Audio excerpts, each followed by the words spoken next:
अब्दुल्ला हमारे साथ में जुड़ चुके हैं और इस हालात इन तस्वीर को बेहतर तरीके से वो समझ सकते हैं। फारूक अब्दुल्ला साहब, किश्तवाड़ की बात की जा रही है और किश्तवाड़ में बादल फटने से ये बताया जा रहा है कि 12 से ज्यादा लोगों की मौत की आशंका जताई जा रही है। बहुत से लोग यहाँ पर फंसे हुए हैं। जी, मुझे अभी तक पूरी डिटेल नहीं आई है, मगर ये जरूर दुखद की बात है कि क्लाउड बर्स्ट में कहते हैं कि आधा गांव बह गया है और मचेल माता की जो यात्रा हो रही थी उसमें भी कई लोग घायल हो गए हैं, मगर पूरा नंबर पता नहीं है। अब क्योंकि वो पहाड़ों के अंदर है और यहाँ भी कश्मीर में भी बारिश पड़ रही है और सारे इलाकों में बारिश पड़ रही है, हम उम्मीद करते हैं कि जल्दी वहाँ पे सरकारी लोग पहुँच जाएंगे और जितनी भी सहायता हो सकती है उनको दी जाएगी। मगर मैं ज़रूर सारे वतन के लोगों से दरख्वास्त करूँगा कि वो भगवान से मांगे कि वहाँ पे कम नुकसान हो जानों का। वो बहुत ज़रूरी है क्योंकि वो यात्रा पे गए थे भगवान से दर्शन करने और उसमें ये हो गया है। इसको कोई रोक नहीं सकता। क्लाउड बर्स्ट यहाँ पे आजकल बहुत हो रहे हैं। अभी आपने देखा होगा उत्तराखंड में भी हुआ था और मैंने सुना है लद्दाख के भी कुछ इलाकों में हुआ है। प्रभु हम सब पे रहम करे, रहम करे। फारूक अब्दुल्ला साहब, आप तो मुख्यमंत्री रहे हैं तो आप इस स्थिति की, इस जगह के भूगोल को बहुत अच्छे से समझते भी होंगे। मचैल माता की यात्रा बताते हैं कि लाखों की संख्या में यहाँ श्रद्धालु आते हैं और अभी भी बता रहे हैं कि बहुत श्रद्धालु यहाँ पर मौजूद थे। किस तरह की परिस्थितियां, कितनी मुश्किलें यहाँ पर रेस्क्यू टीम को आ सकती हैं, यहाँ की स्थिति को अगर समझे तो? आ सकती हैं क्योंकि सारा पहाड़ी इलाका है। अगर वहाँ निकालना भी होगा तो हेलीकॉप्टर तो जा ही नहीं सकेगा इस मौसम में, तो जितना भी हो सकेगा एम्बुलेंस से ही उनको निकाला जा सकता है। मगर वहाँ की जो सूरत हाल है वो कोई गंभीर ही है कोई, क्योंकि बहुत पहाड़ी इलाका है, बहुत जबरदस्त पहाड़ी इलाका है।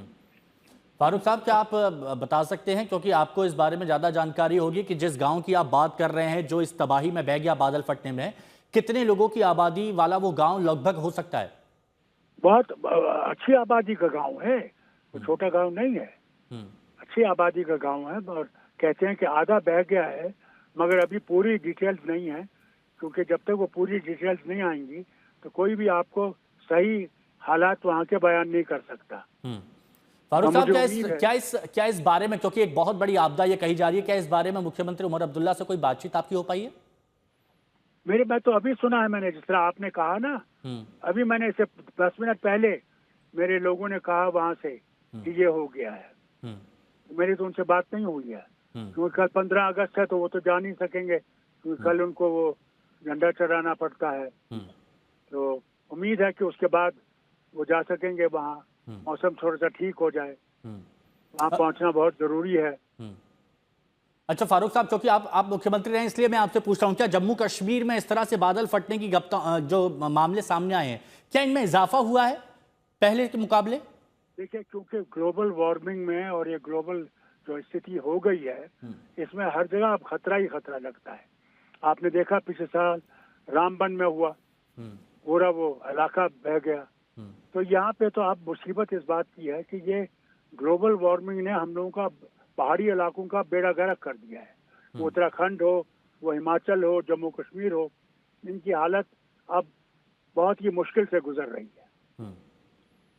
तो लोगों को रेस्क्यू करना यहाँ पर बहुत बड़ी चुनौती साबित हो गया। शुक्रिया आपका हमारे साथ जुड़ने के लिए। तो देखिए, ये जो जगह है, इस क्षेत्र के बारे में ये बताया जा रहा है कि यहाँ बहुत मुश्किल परिस्थितियों में रेस्क्यू ऑपरेशन चलता है। अब ये तस्वीर ही आप देखिए, यहां पर आप बहाव देखिए, एक एक करके एक एक श्रद्धालु को, एक एक मुसाफिर को इस पुल से बाहर निकाला जा रहा है, पार कराया जा रहा है। लोगों को हाथ पकड़ पकड़ कर, जिसमें महिलाएं हैं, जिसमें बुजुर्ग हैं, जिसमें बच्चे हैं। अब कितने लोग वहां पर मौजूद थे, एक बार फिर हमने कंफर्म किया। पूर्व मुख्यमंत्री फारूक अब्दुल्ला जो ये समझते हैं कि जिस गांव की बात की जा रही है उस गांव में कितने लोगों की आबादी होगी, तो ये बताया जा रहा है कि बहुत आबादी है। ये छोटा मोटा गांव नहीं है। लेकिन उन्होंने जब अपनी बात रखने की शुरुआत की आज तक पे, तब उन्होंने यही कहा कि कम से कम आधे से ज्यादा गांव बह गया है।